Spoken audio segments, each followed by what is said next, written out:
Assalamualaikum warahmatullahi wabarakatuh. Halo mahasiswa-mahasiswi STE Surakarta, khususnya mahasiswa-mahasiswi semester 3. Kembali lagi bersama saya Astu pada mata kuliah Praktikal Intermediate Accounting.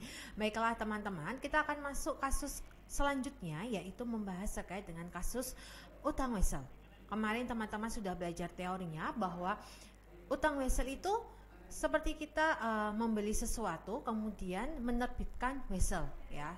Kalau biasanya kalian membeli secara kredit itu dicatatnya utang usaha, tetapi kalau misalkan teman-teman membeli kendaraan, nah itu kita mencatatnya adalah utang wesel karena kita menerbitkan wesel. Nah, di mana wesel kemarin itu teman-teman juga sudah mengetahui bahwa isinya apa. Wesel adalah sebuah surat perjanjian secara tertulis, ya. Di mana kemarin ada nominal pinjamannya berapa, bunganya, kemudian jangka waktunya berapa. Nah, ini ada beberapa contoh transaksi teman-teman yang berkaitan dengan wesel, ya, khususnya adalah wesel jangka pendek, di mana untuk jatuh temponya sendiri adalah maksimal 12 bulan. Nah, contohnya adalah di sini pada tanggal 2 Februari, ya, PT Motorku itu membeli barang, ya, kemudian harganya adalah senilai 70 juta dengan terminnya 2/10 N/30. Kemudian tagihan itu dibayar pada tanggal 26 Februari. Nah, misalkan teman-teman seperti tanggal 2 Februari ini diminta untuk mencatat dengan menggunakan periodik, ya. Berarti jurnalnya adalah apa teman-teman? Berarti pembelian, ya, di debit 70 juta, kemudian kreditnya adalah utang usaha 70 juta karena ini tidak dengan menerbitkan wesel. Kemudian tagihannya dibayar nih, ya, di tanggal 26 Februari. Nah, apakah tanggal 26 Februari itu masih masuk ke dalam adanya dia mendapatkan diskon 2% itu? Tidak, ya, karena sudah lebih dari 10 hari. Maka jurnalnya adalah utang usaha, ya, di debit 70 juta, kasnya di kredit 70 juta. Nah, kita lanjut ke tanggal selanjutnya, yaitu tanggal 1 April, ya. Ini contoh dari transaksi penerbitan utang wesel, ya. Pada tanggal 1 April, ya, PT Motorku itu membeli sebuah truk dengan harganya 50 juta, di mana di sini dibayarkan tunai sebesar 4 juta, kemudian sisanya itu dengan menerbitkan wesel. Nah, di mana di sini jangka waktunya adalah 12 bulan dengan bunganya adalah 12%. Nah, berarti bagaimana kalau seperti ini, ya kan? Untuk jurnalnya sendiri, ya teman-teman, ketika dia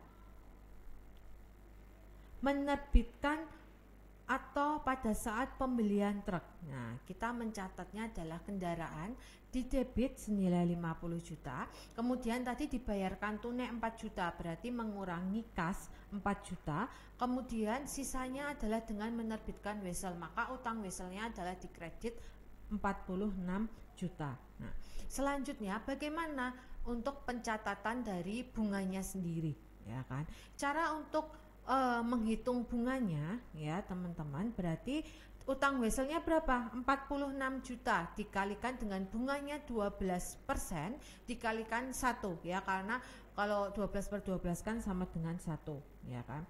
Maka kita mencatatnya adalah beban bunga di debit, kemudian kreditnya adalah utang bunga sebesar 4.140, ya. Itu kalau itu kalau yang dia per 31 Desember, ya.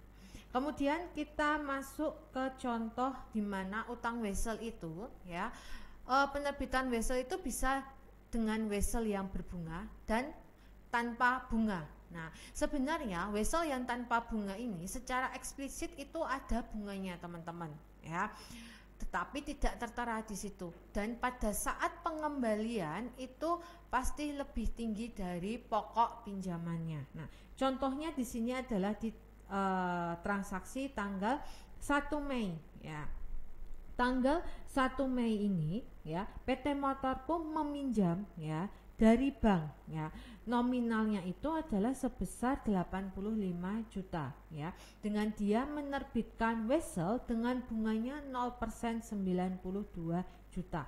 Bagaimana untuk pencatatan jurnalnya teman-teman? Nah, tadi ya kan, pada saat penerbitan wesel di tanggal 1 Mei ya, kita meminjam, maka kita mendapatkan kas senilai 85 juta. Utang wesel kita catat di posisi kredit sebesar 92 juta. Nah, selisihnya itu adalah bunga, yaitu 7 juta yang kita catat sebagai apa? Diskonto utang wesel. Kita catat di debit sebesar 7 juta. Nah, itu contoh dari transaksi wesel teman-teman. Nah, mungkin kita coba contoh yang lain yang berkaitan dengan wesel ya.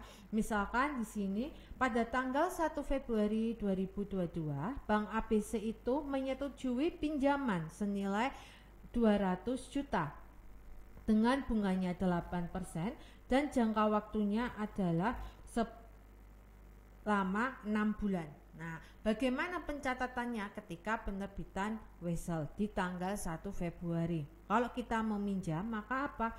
Kita mendapatkan kas, ya kan? Maka kas kita catat di posisi debit 200 juta, kemudian utang wesel kita catat di posisi kredit 200 juta. Kemudian untuk menghitung bunganya caranya sama, 200 juta, ya kan?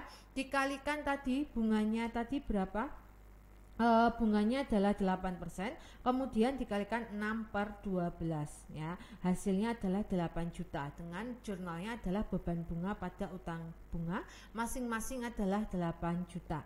Kemudian pada saat pelunasan itu adalah pokok pinjaman plus bunganya, berarti utang weselnya kita debit 200 juta, kemudian utang bunganya kita debit 8 juta, maka kas yang dikeluarkan untuk membayar adalah 208 juta ya. Jadi untuk transaksi yang berkaitan dengan wesel ini bisa bermacam-macam. Bisa kita ketika membeli barang ya kan dengan menerbitkan wesel, atau pada saat meminjam ke bank ya dengan menerbitkan wesel, atau pada saat kita mau membayar utang dengan menerbitkan wesel, itu juga bisa teman-teman. Nah, untuk kasus selanjutnya nanti akan kita bahas di dalam kelas ya. Terima kasih, sampai bertemu lagi teman-teman. Selamat siang, wassalamualaikum warahmatullahi wabarakatuh.